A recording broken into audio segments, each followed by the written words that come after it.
Shalom shalom bakunzi b'umwami wacu Yesu Kristo, turongeye turabashuhuje mu izina rya Yesu. Mwebwe mwese abakunzi bacu mudukurikira kuri Twaremeye Imirimo Myiza TV, tuboneyeho umwanya wo kubifuriza umwaka mushya muhire wa 2024, kandi dushima Imana yabanye natwe muri 2023, kandi tubasabira umugisha kuko mwabanye natwe mukatubera umugisha mu buryo bukomeye, kuko mwakurikiye inyigisho, mwatugiriye inama, mwaratwandikiye muri bimwe n'ibindi byose twagiye tubabona. Mwarakoze, Imana y'amahoro ibahereza umugisha.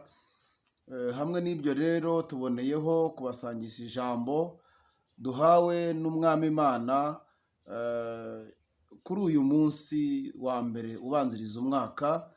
Mu izina rya Yesu ndizera ko ari umugisha kuri mwe, kandi hari icyo Imana igiye gukora ku bw'iryo jambo, kuko ntabwo Imana yacu ipfa gutanga ijambo gusa, ahubwo idafite ibyo igiye gukora ku bantu yahaye iryo jambo. Uwiteka Imana bagirire neza, turabishimiye kandi turabakunda. Uko bwije n'uko bukeye tugenda tubona byinshi mukora, kandi muri ab'igiciro cyinshi kuri twebwe, muri ab'umumaro kuri twebwe. Twavuga byinshi mwakoze ntabwo twabirangiza, ariko muri ab'igiciro kuri twebwe, kuko iyo duteguye ijambo ry'Imana tukaribasangiza mukaryumva, mwamara kuryumva namwe mukarisangiza abandi, bitugaragariza ko turi kumwe kandi turi mu cyerekezo kimwe, kandi hari ikintu mwunguka kubw'amagambo dutanga, kandi namwe ubwanyu hari icyo mutwungura, kuko bitwereka yuko biratwankuraja, bitwongeramo imbaraga, bitwongeramo intege, bikaduha imbaraga zo gukomeza kuguma muri uyu mwanya w'ijambo ry'Imana tubaganiriza uko bwije n'uko bukeye. Rero iryo jambo Imana yampaye ni ijambo ryiza ry'umumaro, ry'umugisha. Imana yambwiye ngo mbaheshe umugisha kandi mbasabire umugisha umuntu wese wabanye natwe, n'undi wese uzagerageza gukurikira no kumva iri jambo ry'Imana. Uwiteka Imana aduhana umugisha. Ni ijambo ry'Imana riboneka hano mu kubara, ibice byaho ni 6, hanyuma turasoma umurongo waho wa 22 tugeze ku murongo wa 27. Turebe icyo Imana ivuganye natwe muri iri jambo. Ku bw'uyu mwaka twinjiyemo hari byinshi Imana yavuganye natwe mu buryo bukomeye, inyuze mu ijambo ryayo. Ahantu hatandukanye twabaye mu bihe byo gusenga, ariko Imana impaye iri jambo ngo ndibasangize nk'abakunzi bacu kuri Twaremeye Imirimo Myiza, kandi imbwira kubahesha umugisha. Uwiteka Imana bagirire neza. Ijambo ry'Imana riravuga aho ngaho mu kubara ibice 6 umurongo waho wa 22. Umutwe w'amagambo aravuga ngo umugisha abatambyi basabiraga Abisiraheli. Uyu munsi uza gukoramo Abisiraheli ushyiremo izina ryawe, kuko ni wowe urimo kubwirwa. Natwe twahinduwe Abisiraheli binyuze mu isi yo kwizera. Niyo mpamvu ko bwije n'uko bukeye ijambo ry'Imana ritubwira ko twagabanye kuba abana b'Imana, kandi tubeshejwe no kwizera umwana wayo Yesu Kristo. Reka dusome ijambo riravuze ngo Uwiteka abwira Mose ati, bwira Aroni n'abana be uti, uku abe ariko mujya muhesha Abisiraheli umugisha muti, Uwiteka aguhe umugisha, akurinde.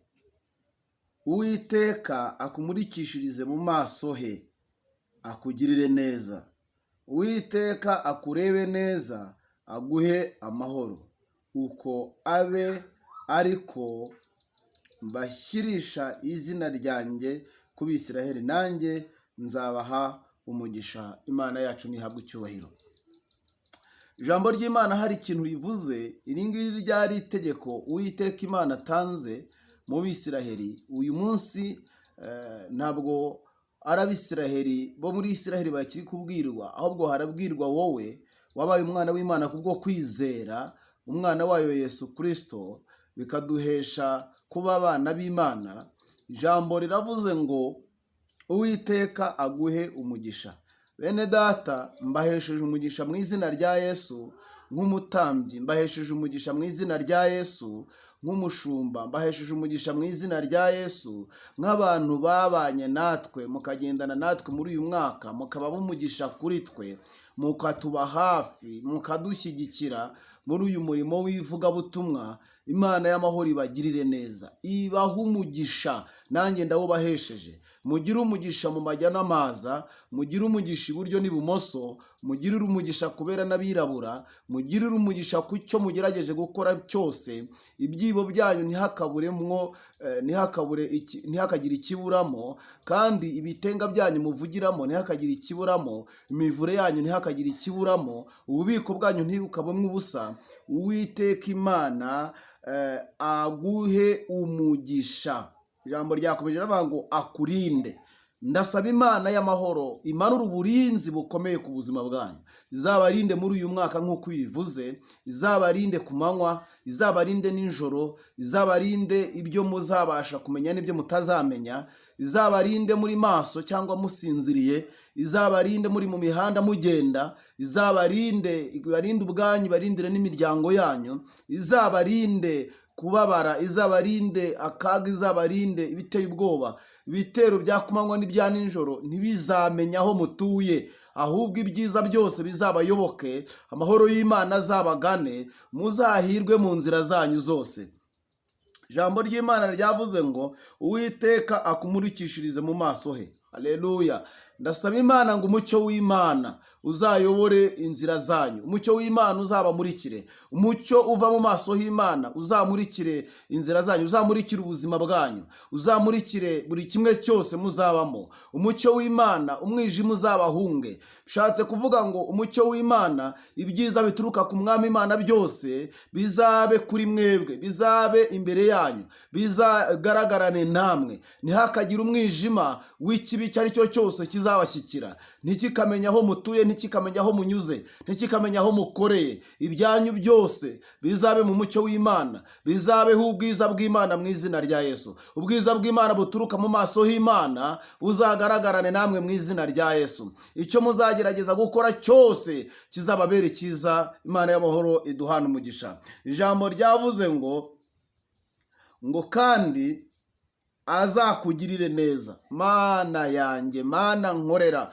Mana yampamagaye, Imana ituye ahirengeyeho mu ijuru, Imana ifite mu kiganza cyayo kugira neza kwinshi, ndabasabiye ngo izabagirire neza. Kugira neza kw'Imana kuzabagaragareho, kugira neza kw'Imana kuzabagote, kugira neza kw'Imana kuzakora ibikomeye ku buzima bwanyu, kugira neza kw'Imana kuzabagaragareho mu izina rya Yesu, kugira neza kw'Imana kuzagaragare mu byo mubayemo byose, kugira neza kw'Imana kuzabagote impande zose, kugira neza kw'Imana kuzababeho ku manywa ndetse na nijoro, kugira neza kw'Imana kuzagaragare kuba bakomokaho bose, kugira neza kw'Imana kuzagaragare kuri mwe ndetse no ku byo muzagerageza kubamo byose. Kugira neza kw'Imana, Uwiteka Imana azabagirire neza.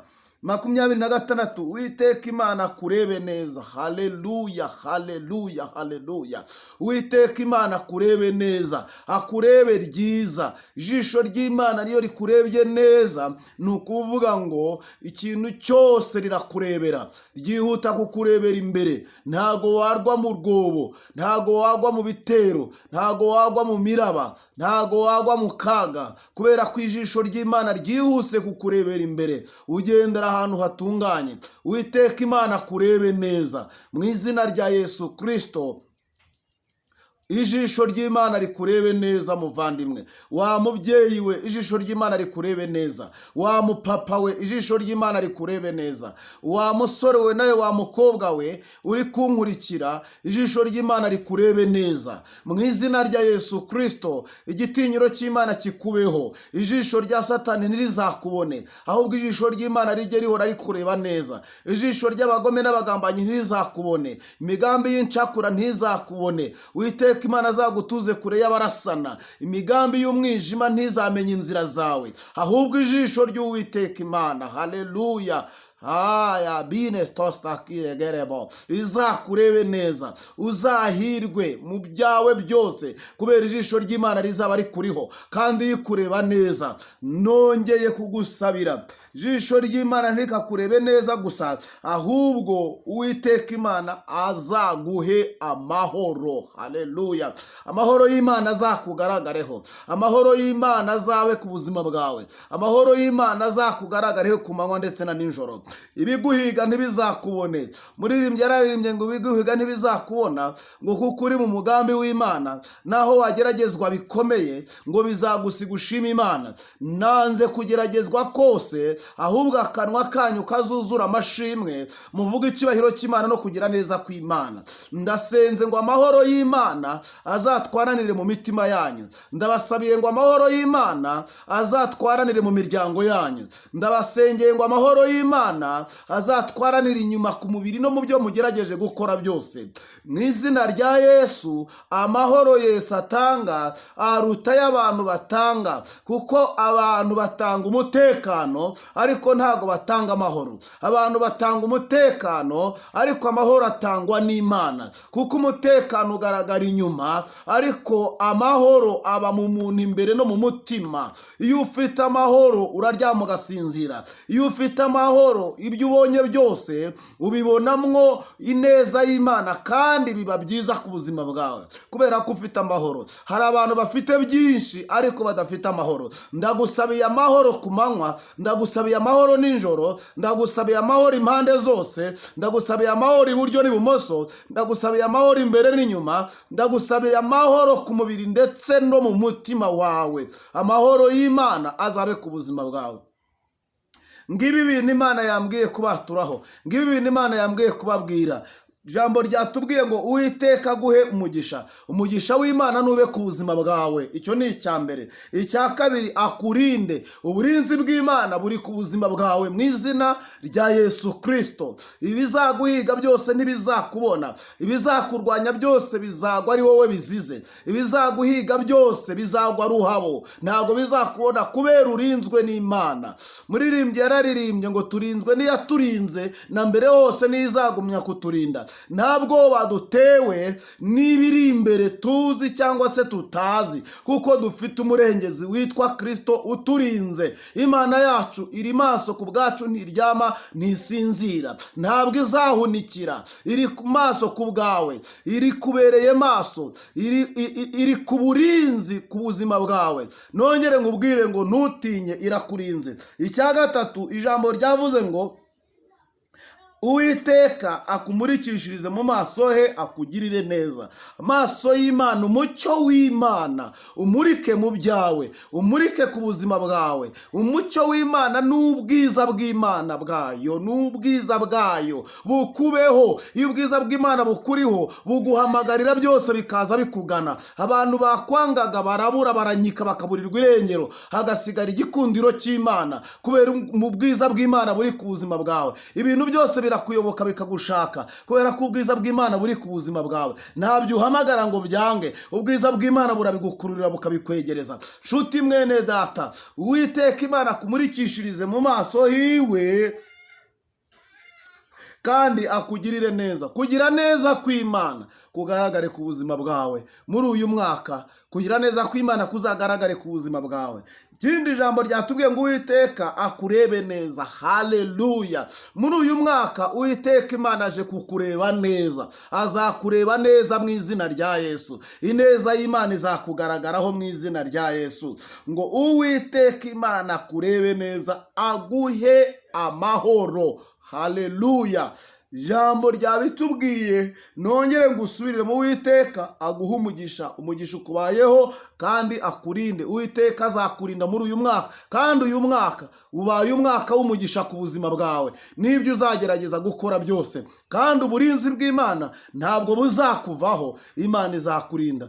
Muririmbyi yararirimbye aravuga ngo ntidufite gutinya habe na gato, ngo kuko ubuzima bwacu buri muri we, haba no mu byago ndetse no mu makuba. Aturindisha imbaraga ze n'imbabazi agira, azaguma kukurinda mu izina rya Yesu Kristo. Ijambo ryamanutse riratubwira ngo Uwiteka kurebe neza aguha amahoro. Haleluya. Uwiteka kurebe neza muri uyu mwaka, neza y'Imana izakugaragaraho, kandi amahoro y'Imana ntabwo azatandukana nawe.